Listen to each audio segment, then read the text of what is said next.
Hello hello hello hello champions. तो बेटा आज हम क्लास 10 बेसिक मैथमेटिक्स का इडियो कार्ड का सैंपल पेपर नंबर 4 जिसका आज हम सेक्शन ए सॉल्व करने वाले हैं। देखो अब तक हमने बहुत सारे पेपर सॉल्व कर रखे, इडियो कार्ड के पेपर सॉल्व कर रखे, सवाल के पेपर सॉल्व करे, स्टैंडर्ड मैथ्स के सॉल्व किए, बेसिक मैथ्स के सॉल्व किए और साथ साथ हमने गाला, मार्वल, लिबर्टी के ऐसे बहुत सारे पेपर सॉल्व कर रहे हैं और बड़ा मजा आ रहा है। देखो सेक्शन ए जो बारे में बात करूं, सेक्शन ए बहुत इंपॉर्टेंट होता है आपको स्कोरिंग के लिए। देखो अगर किसी बच्चे ने 80 आउट ऑफ 80 का टारगेट ले रखा है तो डेफिनेटली आपके इक्का दुक्का जो मार्क्स कटेंगे ना वो सेक्शन ए से ही कटेंगे। कुछ वहां पे ऐसे क्वेश्चंस आ जाते हैं, एक दो क्वेश्चन जो आपके सर और दिमाग को पूरा हिला देंगे और वहां से आपके एक दो मार्क्स कट जाएंगे। तो मेरी पर्सनल रिक्वेस्ट और सजेशन रहेगी बेटा कि आप हो सके तो जितने भी पेपर मैंने करवा रखे हैं, ओसवाल हो, लिबर्टी हो, इडियो कार्ड हो, गाला हो, है ना, चाहे कुछ भी हो, कोई भी पेपर सेट हो, तो सारे पेपर सेट में से सेक्शन ए, चाहे वो बेसिक मैथमेटिक्स का हो चाहे स्टैंडर्ड मैथमेटिक्स को आप कर लीजिएगा, ताकि आपका जो ये पेपर है ना, जो सेक्शन ए जो है वो बहुत अच्छा हो जाए। तो पेपर में आपके ताकि एक भी मार्क्स ना कटे। चलो आइए हम आज का हमारा रंगारंग कार्यक्रम खत्म करते हैं और सैंपल पेपर 4 सॉल्व करते हैं। देखो सैंपल पेपर 4 पढ़ने से पहले एक चीज बताऊंगा कि आपकी क्लास में ऐसे कोई बच्चे होंगे जिनको जो पास होने के लिए देख रहे होंगे कि भैया कुछ ऐसा मिल जाए जिससे पास हो जाओ, कुछ ऐसा मिल जाए जिससे मेरा ये पेपर सॉल्व हो जाए, है ना। तो उन्हें ये चीजें, ये वाला वीडियो लेक्चर जरूर भेज देना ताकि वो इसकी प्रैक्टिस कर ले और वो भी आपके साथ नेक्स्ट क्लास में बैठ सके। और कुछ बच्चे ऐसे होंगे जिनको स्कोर करना होगा, डेफिनेटली उनके साथ भी आप शेयर कर सकते हैं। चलो ठीक है, अब इसे देखते हैं। The value of x so that the distance between this 2 point is 10 unit. बड़ा आसान, सिर्फ डिस्टेंस फार्मूला। क्या कहता है डिस्टेंस फार्मूला? डिस्टेंस फार्मूला कहता है x2 minus x1 whole square y2 minus y1 whole square. Distance formula ये कहता है। अच्छा डिस्टेंस फार्मूला कितना है बेटा? 10, 10 का स्क्वायर। x2 माइनस x1 कितना हो जाएगा? ये हो गया x1 x2 और ये हो गया x1, मतलब x minus minus plus 3,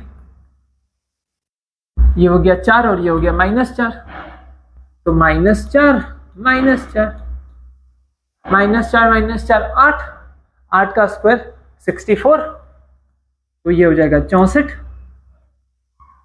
x plus 3 whole square, ये हो जाएगा 100, 100 में से 64 गया 36, ये हो जाएगा 6 का स्क्वायर। क्या मेरी बात है क्लियर एकदम? चलो बहुत ही लाजवाब।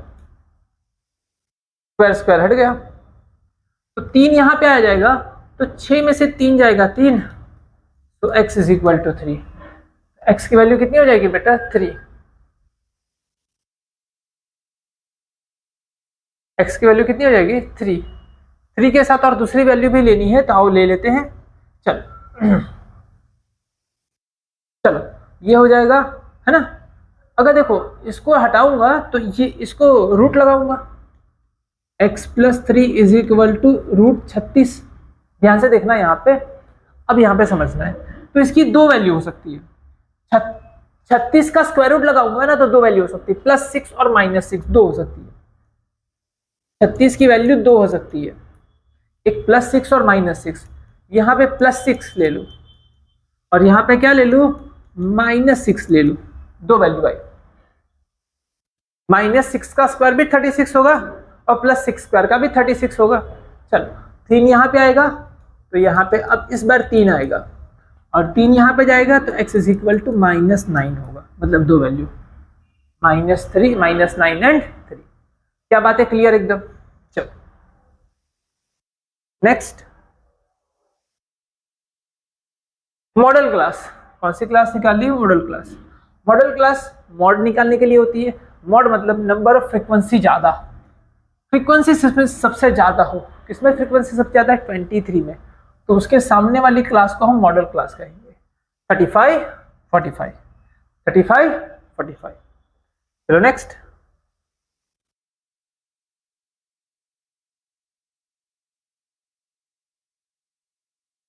The vertices of an equilateral triangle OAB as shown in figure, then the value of y. Equilateral triangle है, कैसे ट्राइंगल है? इक्विलेटरल ट्राइंगल है। अगर इक्विलेटरल ट्राइंगल है तो मैं ऐसे कह सकता हूं OA और OB सेम होगा, OA और OB सेम होगा, AB भी सेम होगा। चलो बातें क्लियर है? OA OB और ये तीनों डिस्टेंस सेम होंगे। तीनों डिस्टेंस कैसे होंगे? सेम होंगे। अच्छा, मतलब मैं लिख सकता हूं OA is equal to OB था ना, तो OA square is equal to OB square. हाँ सर, आप लिख सकते हैं। इन दोनों का डिस्टेंस बताओ। 0 माइनस 0 का स्क्वायर, y माइनस 0 का स्क्वायर, और इस तरफ डिस्टेंस बताओ 3 माइनस 0 का स्क्वायर, √3 माइनस 0 का स्क्वायर, 3 का स्क्वायर 9, √3 का स्क्वायर 3, ये हो जाएगा 12, ये 0 और ये हो गया y स्क्वायर। तो y is equal to √12, y is equal to √12। देखिएगा y की वैल्यू आ रही √12। क्या बात है? क्लियर एकदम? √12। चल इधर आओ। 30th term of AP। चलो, SN का सॉरी AN का फॉर्मूला क्या होता है? A 30 चाहिए ना, कितना होता है? A प्लस 29D, है ना। चलो, पहली टर्म क्या है? 12 हो गया। D की वैल्यू कितनी दे रखी है? इधर से इधर जाने के लिए 3 कम हो रहा है, मतलब -3, है ना। चलो, ये 12 और ये -87 हुआ। कितना हुआ? -87। 3 इंटू 30 90 होता, 90 में से 3 कम 87। चलो, 87 में से 12 गया, कितना बचा बेटा?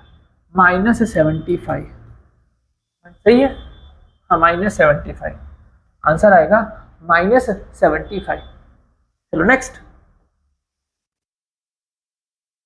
5th। इसका डायमेंशन बताओ। 3 identical cubes each of volume is equal to 27 centimetre cube. देखो, वॉल्यूम, क्यूब का वॉल्यूम कितना होता है? L cube. कितना दे रखा है? 27, मतलब ये होगा 3 का क्यूब, मतलब लंबाई जो है वो 3 सेंटीमीटर है। कितनी है? 3 सेंटीमीटर। लंबाई भी वही है ना। क्यूब मतलब सारी साइड आइडेंटिकल है, सब L है। मतलब ये 3 होगा, ये भी 3 होगा, ये भी 3 होगा, ये भी 3 होगा, ऊंचाई भी 3 होगी, है ना। चलो, 3 3 3, लेंथ हो गई 9, ये 3 3, एक 9 है, बाकी 3 3 है, 9 3 3। क्लियर है? लेंथ 9 है, ब्रेथ भी 3 है और हाइट भी 3 है। चलो नेक्स्ट, 6 नंबर का।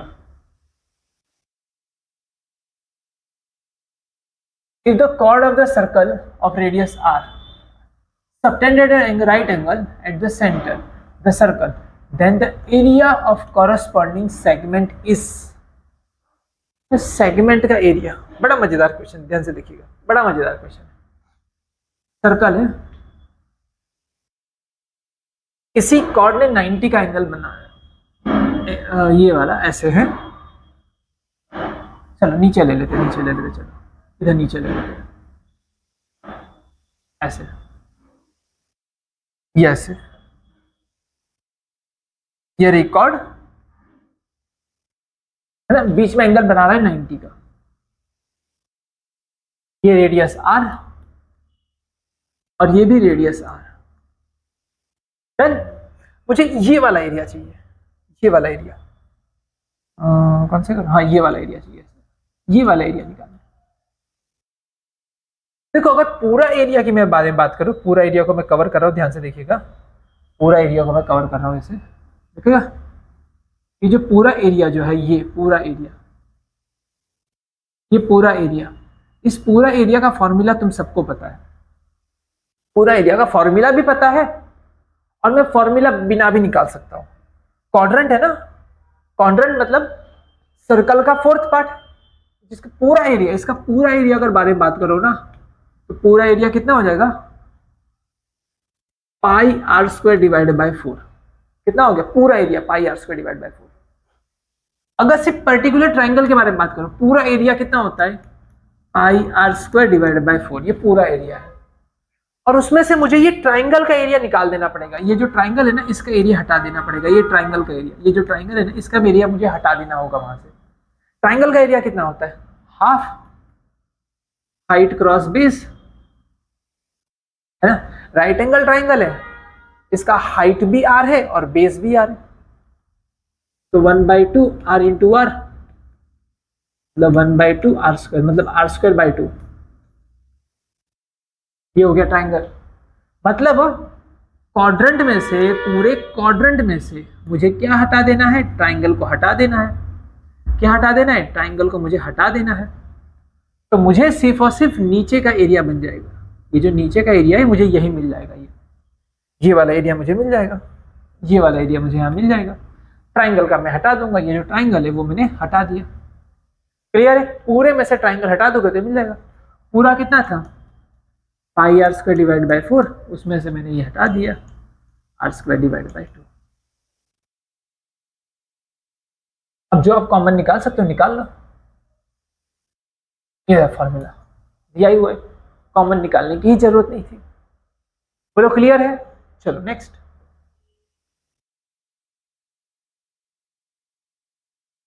What is the volume of the material of the sphere cells as shown in figure? अच्छा, इसके बीच का ऐसे ये मटेरियल कितना लगेगा। चलो देखो, एक बड़ा स्फीयर है, उसके अंदर एक छोटा स्फीयर है, छोटा स्फीयर अंदर से खाली है। What is the volume of the material in the spherical cell as shown in figure? Spherical cell है, अंदर से खाली है बट मोटा है, मटेरियल से भरा हुआ है।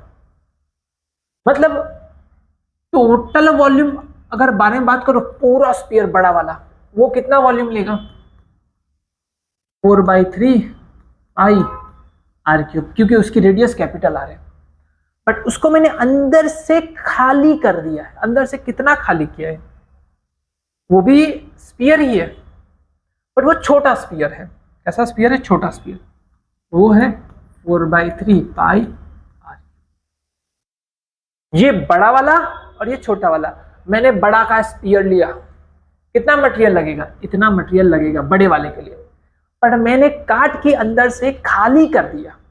कितना खाली कर दिया, इतना मैंने खाली कर दिया। अब इसमें से जो कॉमन निकाल सकते आप निकाल लो, 4/3 पाई कॉमन निकाल लो, R cube minus R cube बचा, ये बड़ी वाली रेडियस और ये छोटी वाली radius.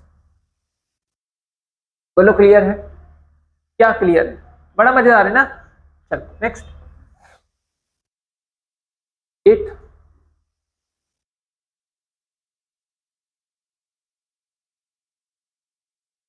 If the midpoint of the line segment of joining this and this is equal to this, चलो मिड पॉइंट, मिड पॉइंट का फॉर्मूला होता है x1 plus x2 divide by 2, y1 plus y2 divide by 2। Done, चलो ये पहला है और ये x1 प्लस x2, मतलब x plus x2 divide by 2, उसकी वैल्यू दे रखी है 3/2। 2 कट गया, ऊपर हो गया 2x प्लस 1 और यहाँ पे 3, 1 वहां पे जाएगा 2 डिवाइड में चला जाएगा, x इज इक्वल टू 1। कितना हो गया, x इज इक्वल टू 1। चलो y1 प्लस y2 पे आ जाते हैं, y1 plus y2, y1 plus y2 divide by 2, उसकी वैल्यू है 5/2।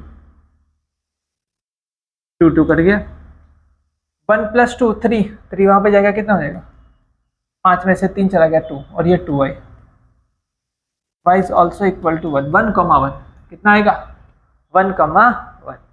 चलो नेक्स्ट 9th।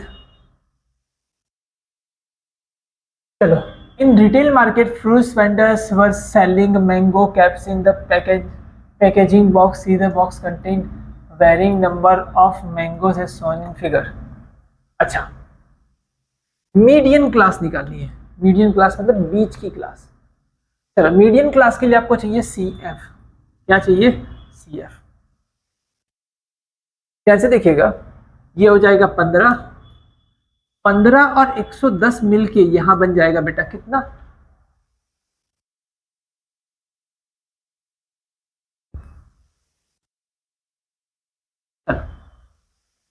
15 और 110 मिलके बन जाएगा 125। 125 और 135 मिलके 125 125 250 और 250 और 10 ज्यादा है तो 260 हो जाएगा। 260 और 15 मिलके बन जाएगा 115।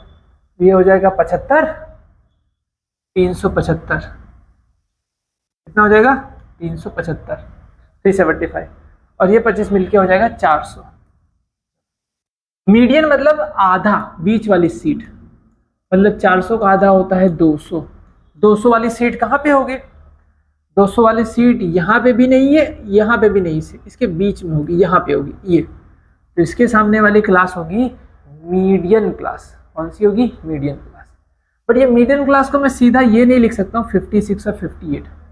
क्यों सर, देखो यहाँ 50 और 52 है, यहाँ 52 से चालू होने की जगह पे 53 है, मतलब एक एक का गैप है। जब जब एक एक का गैप आता है तो आपको क्या करना होता है, पीछे वाले को सबको आधा बढ़ा देना होता है, थोड़ा सा बड़ा कर दो, आधा आधा बड़ा कर दो, और आगे वाले को आधा आधा छोटा कर दो। इसको हटा के सबको आधा आधा छोटा कर दो।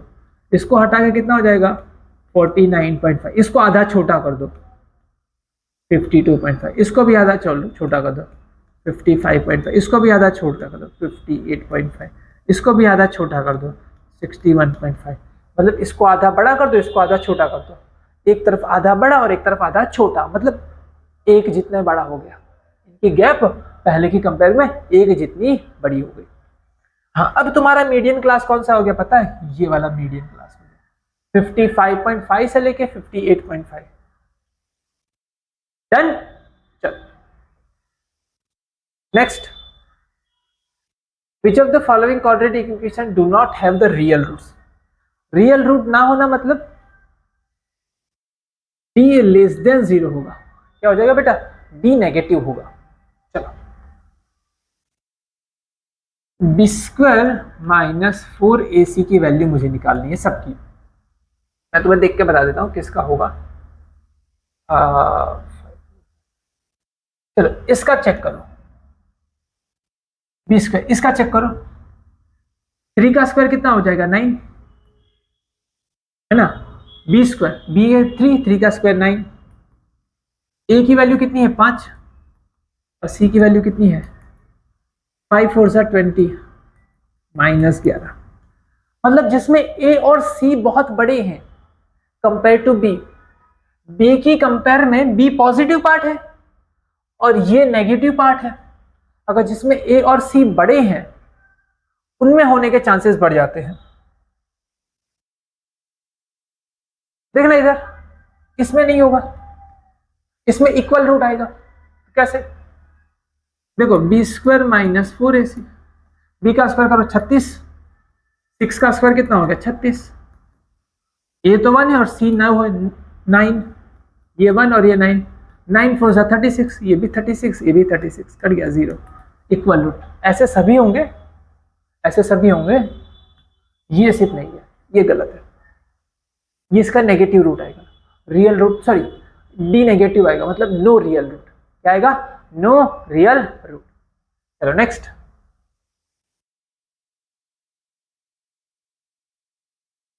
इसकी वैल्यू 1 माइनस कॉट स्क्वायर 45।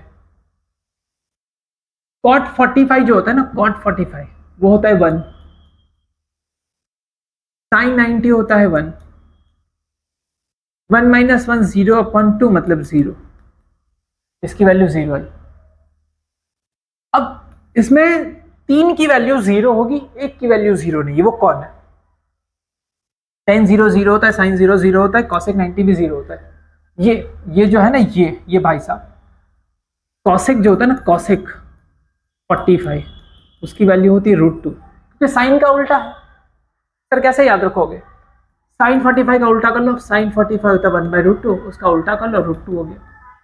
ये हो गया √2 का स्क्वायर, 2, इसकी वैल्यू है 2। तो तुम्हारा आंसर है सब 0 है सिवाय इसके नहीं, मतलब आंसर आएगा ये cosec स्क्वायर 45, ये आंसर है। चलो next 12th,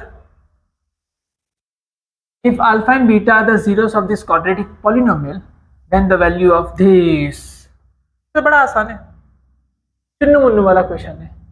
alpha plus beta plus alpha into beta. Alpha plus beta होता है -b/a, b की वैल्यू है 5 और a की वैल्यू है 2, -5/2, इसकी वैल्यू है -5/2। अल्फा इंटू बीटा होता है c/a, ये 1 है और ये 2 है, मतलब ये होता है 1/2, इसकी वैल्यू है 1/2। नीचे 2, 5 में से 1 गया 4, मतलब इसने इसको 2 से काट दिया तो -2, कितना आया? -2। Next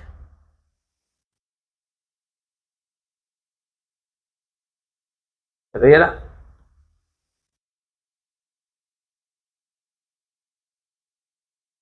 girls calculate winning probability, girls calculate the probability of her winning the first prize in the lottery 0.8, 6000 ticket में से 0.8 उसकी जीतने की प्रोबेबिलिटी है, तो उसने कितनी टिकट खरीदी होगी या खरीदनी होगी? चलो, probability is equal to favourable outcome upon total outcome. Probability मुझे दे रखी है 0.08 है, टोटल टिकट जो है 6000 है ना, 6000, टोटल टिकट कितनी है? 6000, उसको कितनी टिकट बाय करनी होगी, दैट मीन्स फेवरेबल आउटकम। 6000 को यहाँ पे ले लो, ये कितना है? 8 डिवाइड बाई 100, 6000 ऊपर चला जाएगा, चलो 0 0 कट जाए, 8 4 48, सॉरी एक 0 बचेगा, 480, तो 480 टिकट बाय करनी होगी। कितनी? 480 टिकट बाय करनी होगी। कितना ही आसान है, बहुत ही आसान है। चलो नेक्स्ट,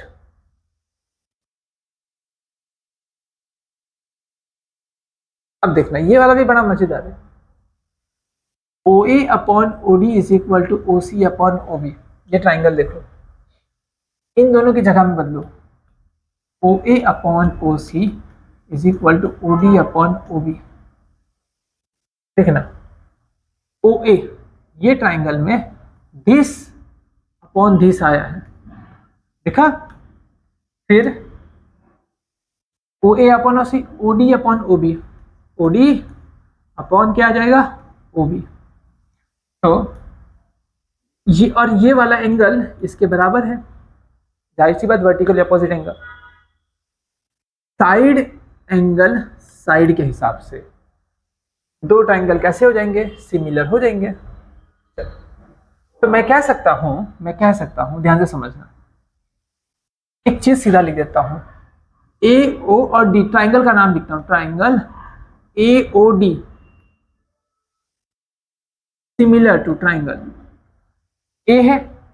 देखो येलो लाइन देखो, A से O जा रही है, यहाँ पे C से O आ रही है, AO CO, O से D जा रही है तो O से B जा रही है, OD, यहाँ पे क्या जाएगा? OC, सॉरी OB, है ना? चलो, तो कौन सा एंगल किसके बराबर हो जाएगा? एंगल A एंगल C के बराबर हो जाएगा। एंगल O तो एंगल O है ही, ये वाला एंगल O इधर का एंगल हो गया, और एंगल D जो है किसके? B के बराबर हो जाएगा। इसमें से जो आंसर लगता है लिख दो, A C के बराबर, B D के बराबर, A। कितना आंसर आएगा? A। A जो है वो C के बराबर हो जाएगा और डी जो है वो बी के बराबर हो जाएगा। क्लियर है? बहुत ही लाजवाब, बहुत ही लाजवाब। Next, graph of linear polynomial in a straight line and it's curves x axis. कोई भी लीनियर ग्राफ है, लीनियर ग्राफ है, लीनियर ग्राफ का एक जीरो होता ही है, लीनियर ग्राफ का एक जीरो होता ही है, मतलब वो एक्स एक्सिस हो या तो यहाँ या तो यहाँ या तो यहाँ, कोई भी एक जगह पे वो काटेगा ही। सीधी लाइन एक्स एक्सिस को कभी ना कभी एक जगह पे काटती ही है, काटती ही है। लेकिन कब एक जगह पे नहीं काटती है? जब वो ऐसे होती है, सिर्फ और सिर्फ एक ही सिचुएशन, जब वो बाई को पैरेलल होती है ना, तभी नहीं काट पाती। मतलब वो एक्स एक्सिस को ज्यादा से ज्यादा एक जगह पे काट पाएगी, ज्यादा से ज्यादा वो एक जगह पे काट पाएगी, मतलब एटमोस्ट 1 पॉइंट को काट सकती है, उससे ज्यादा नहीं। चलो नेक्स्ट, अब इसे देख लेते हैं। Six times of six terms of an AP is equal to 9 times of 9th term, मतलब 6a6 is equal to 9a9। It's 15 term is, उसकी 15th टर्म कितनी होगी? a15 मतलब क्या चाहिए? a15 के लिए a प्लस 14d चाहिए। कितना चाहिए? a plus 14d। अब यहां पे देखते हैं, 6 टर्म 6 टाइम, और ये हो गया a plus 5d, a plus 8d, है ना? पहले इसको काट दो, इसको पहले ही काट देते हैं। ये 3 2 जा और ये 3 3 जा, 3 3 कट गया, यहाँ पे लगा दो 2 और यहाँ पे लगा दो 3, नंबर छोटा कर दो, सिंपल। चलो अब देखना, ये हो जाएगा 2a, 5 2 जा 10d, 3 यहाँ पे गया 3a, 8 3 जा 24d, 24d, 8 3 जा 24d। चल ये 3a यहाँ पे गया, 24d यहाँ पे, नहीं तो सब कुछ यहाँ पे ले लो। 3a में से 2a चला गया, कितना बचा? 3a में से 2a चला गया, कितना बचा? ये बचा। 24 में से 10d चला गया, कितना बचा? जल्दी बताओ। 24 में से अगर 10d निकाल दो, कितना बचेगा? 14d, है ना? कितना है यहाँ पे? 0, और a प्लस 14d की वैल्यू है 0, सब कुछ यहाँ पे चला गया। 15th टर्म कितनी हो जाएगी? 0। बड़ा मैजिकल क्वेश्चन था, बड़ा ही मैजिकल क्वेश्चन था। बोलो क्लियर है? चलो चलो नेक्स्ट क्वेश्चन की ओर बढ़ते हैं। ये वाला क्वेश्चन में क्या होगा? In the graph which situations is represented by the given pair of linear equation. देखो ये दोनों लाइन जो है, ये लाइन और ये लाइन एक पॉइंट पे मिल रहे हैं, एक पॉइंट पे मिल रहे हैं, मतलब इंटरसेप्टिंग लाइन है। कैसी लाइन है? इंटरसेप्टिंग लाइन है। इंटरसेक्टिंग लाइन, है ना?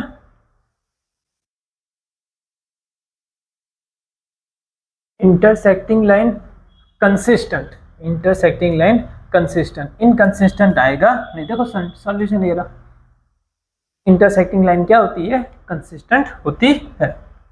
चलो नेक्स्ट 18 पे आ जाते हैं। विच of the following statement is true? कौन सा है बेटा? ध्यान से क्या? अच्छा क्वेश्चन है। All isosceles triangle are similar, इसको मैं फिलहाल डब्बे में रखता हूं, है ना? नॉट ट्रू मतलब ये फॉल्स है। क्यों फॉल्स है भी बताते हैं। ये देखो, all equilateral triangle are similar, हाँ जी सर। ऑल इक्विलेटरल ट्राइंगल जो होते हैं ना, सब एंगल 60 60 60 होते हैं। अच्छा, all circles are similar, circles एक जैसे ही दिखते हैं, सर्कल्स हमेशा ही सिमिलर होते हैं। All triangles are not similar, हाँ जी सारे ट्राइंगल्स एक जैसे नहीं होते, सिमिलर नहीं होते, तो भी सच है। ये तीनों में सच्चाई, इसमें गलत है। इसमें गलत क्या है? ऑल आइसोसेलियस ट्राइंगल, मैं दो आइसोसेलियस ट्राइंगल बना रहा हूं, ध्यान से देखना ये क्या सिमिलर है या नहीं है। आइसोसेलेस ट्राइंगल में ये दोनों साइड सेम है, ये दोनों साइड सेम है। देखो इसका एंगल जो है ना छोटे छोटे हैं, इसके एंगल बड़े बड़े हैं। मान लो ये 50 है और ये 50 है, ठीक है। इसका जो एंगल है वो है तकरीबन 30-30। तो क्या सेम हुए? नहीं हुए। तो पहला वाला स्टेटमेंट गलत है। चलो, assertion एंड रीजन। 19 ये रहा, assertion ये रहा। HCF of two number is 9 and their LCM is 2016। 9 and 16, 2016। अच्छा,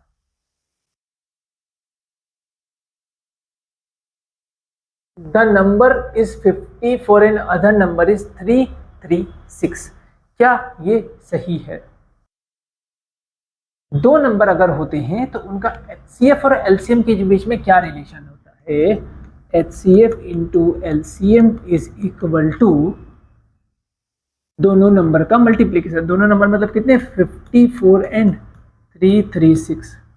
यहाँ पे जो नंबर दे रखा है वो दे रखा है 9 और 2016, और यहाँ पे दे नंबर दे रखा है 3316।